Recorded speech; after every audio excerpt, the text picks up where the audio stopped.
Səhər oyananda baxdım ki, baldızım bizə qonaq gələcəyini yazıb, başqa qonaqlıqdan gələcəyi və buna görə ac olmayacağını qeyd etmişdi. Buna görə də düşündüm ki, yüngül atışdırmalıq süfrə hazırlayım. İşə ilk olaraq qablarımı düzməklə başladım. Daha sonra keçdim mətbəxə.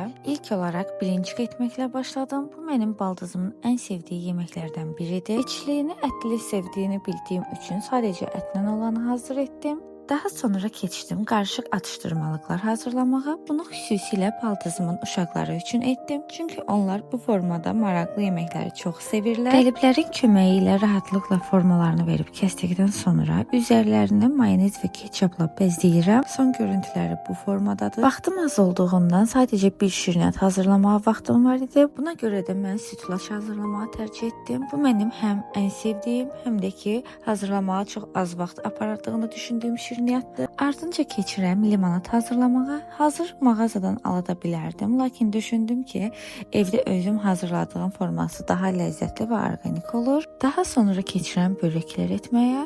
Vaxtım az olduğundan özüm əl ilə açma xəmir edə bilmədim. Ona görə hazır xəmirdən istifadə etdim. İçilik olaraq ət sirenç, toyuq sirenç və kartoşkalı etdim. Sizə onu da qeyd edim ki, hazır bu formada xəmirlərin dadı da çox gözəl, çox ləzzətli olur. Bunu da bitirdikdən sonra keçirəm. Təbii ki, atışdırmalıq süfrədə olmazsa olmaz nə olmaz? Təbii ki, nuggetlər. Əslində bunu da hazır ala bilərdim, ancaq istədim ki, evdə özüm hazırladığım olsun. Vaxtım az olduğundan bişirdiyim hissəni sizinlə çəkib bölüşə bilmədim. Növbəti düşündüm ki, salat olaraq nə hazır edim? Əslində yenə də qeyd edirəm ki, baldızım tox olaraq gələcəyini bildirmişdi. Ona görə də çox yüngül olduğunu düşündüyüm kələm salatı və toyuq salatını etdim. Bunların da çox az olacağını düşünüb keçirəm xırçıltılı badımcan salat etməyə. Bu salatımın reseptini bir gün mütləq sizinlə bölüşəcəm, çünki çox ləzzətli olur. Bu da belə. Masamın son görüntüsü bu formadadır. Qısa müddətdə sadəcə bunları hazır edə bildim. Əsas odur ki, hər birinin dadı çox ləzzətli olmuşdu və ən əsası baldızım da çox bəyəndi.